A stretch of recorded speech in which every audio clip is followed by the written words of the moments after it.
വളരെ നാടകീയമായ രംഗങ്ങൾക്കാണ് തിരുവനന്തപുരം കോർപ്പറേഷൻ ഇന്ന് വേദിയായത്. കാപ്പ കേസിൽ വിയ്യൂർ ജയിലിലായിരിക്കുന്ന വാഴോട്ടുകോണം വാർഡ് കൗൺസിലർ ആർ സുഗതന്റെ അവധി അപേക്ഷ പ്രതിപക്ഷ ബഹളങ്ങൾക്കിടയിൽ BJP പാസ്സാക്കിയിരിക്കുകയാണ്. സംസ്ഥാന സർക്കാരിന്റെ ഒരു ഉത്തരവ് കൂടിയുണ്ട്. 51 കൗൺസിലർമാർ അംഗീകരിച്ച സ്ഥിതിക്ക് മേയറുടെ കാത്തിങ്ങോട്ട് ഉൾപ്പെടെ പൗണ്ട് കടവ് വാർഡ് കൗൺസിലർ സുധീഷ് ഉൾപ്പെടെ ഈ അവധി അപേക്ഷയെ അംഗീകരിച്ച സാഹചര്യത്തിൽ സുഗതനെ കൗൺസിലിൽ ഹാജരാകുന്നതിൽ നിന്നും 6 മാസത്തേക്ക് സുഗതനെ ഒഴിവാക്കിയിരിക്കുന്നു.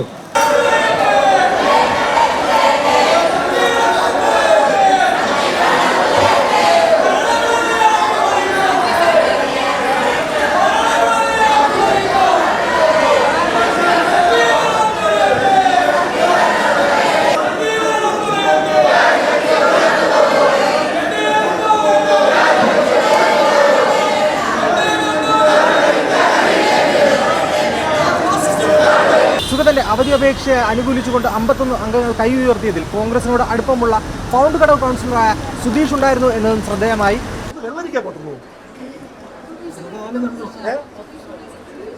നമുക്കൊരു വിഷയമില്ല. അത് വേണമെന്നില്ല. അധികാരത്തില് അപ്പകക്ഷത്തിന് വേണ്ടി ആരുടെ മുറ കൊണ്ട സ്വഭാവം UDF-നില്ല. സുധീഷ് അവരുടെ പൈസ വാങ്ങിച്ചു കൊടുക്കുന്നത് അവന്റെ കാര്യം. UDF അല്ല. നമ്മളായി ശക്തമായിട്ട് നിൽക്കുന്ന 20 കൗൺസിലർ വളരെ ക്ലിയർ ആണ്, നിലപാടാണ്. സുധീഷിനെ BJP പണം കൊടുത്ത് വിലക്കെടുത്തു എന്നാണ് CPM ഉയർത്തുന്ന വാദം. അല്ല, സുധീഷ് എനിക്കറിയാലോ, BJP സംബന്ധിച്ച് കുറച്ച് ദിവസമായിട്ട് അവരുടെ പ്രവർത്തനം എന്ന് പറഞ്ഞാൽ ആളെ പിടിക്കലാണ്. കോടികൾ മുടക്കിയിട്ടാണ് ഇവിടെ ഭരണം നിലനിർത്താൻ വേണ്ടിയിട്ടുള്ള പ്രവർത്തനങ്ങളൊക്കെ. അതിന്റെ ഉദാഹരണമാണ് ഈ സുധീഷ്. ഒടുവിൽ BJP അവരുടെ പ്ലാൻ കൃത്യമായി നടപ്പിലാക്കിയെടുത്തിരിക്കുന്നു. അവരുടെ കൗൺസിലറിനെ പുറത്താക്കാതെ തന്നെ സംരക്ഷിക്കാനുള്ള എല്ലാ സംവിധാനങ്ങളും BJP ഒരുക്കി അത് കൃത്യമായി നടപ്പിലാക്കി. ഈ കൗൺസിൽ കൂടി ഹാജരായില്ലെങ്കിൽ അദ്ദേഹത്തിൻ്റെ കൗൺസിലർ സ്ഥാനം നഷ്ടപ്പെടും എന്ന ആശങ്കയും അദ്ദേഹം അതിൽ പ്രകടിപ്പിച്ചു. ആ സമയത്ത് അദ്ദേഹത്തിന് കൗൺസിലിൽ ഹാജരാകാൻ വേണ്ടി പ്രൊട്ടക്ഷൻ കൊടുക്കുന്ന ആവശ്യം സംസ്ഥാന സർക്കാർ നിരസിച്ചു.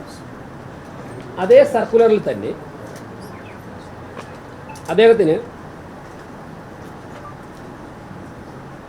അദ്ദേഹം ജയിലിലായ കിടക്കുന്ന കാലയളവിൽ കൗൺസിലിൽ ഹാജരാകുന്നതിൽ നിന്നും ഒഴിവാക്കി കൊടുക്കണം എന്ന് പറഞ്ഞ് അപേക്ഷ കൊടുക്കാവുന്നതാണെന്നും ആ അപേക്ഷ കൗൺസിൽ വോട്ടിനിട്ട് പാസ്സാക്കുന്ന പക്ഷം അദ്ദേഹത്തിൻ്റെ കൗൺസിലർ സ്ഥാനം സുരക്ഷിതമായിരിക്കും എന്നുള്ള മറുപടിയാണ് സംസ്ഥാന സർക്കാരിൻ്റെ ആഭ്യന്തര വകുപ്പ് കൊടുത്തത്.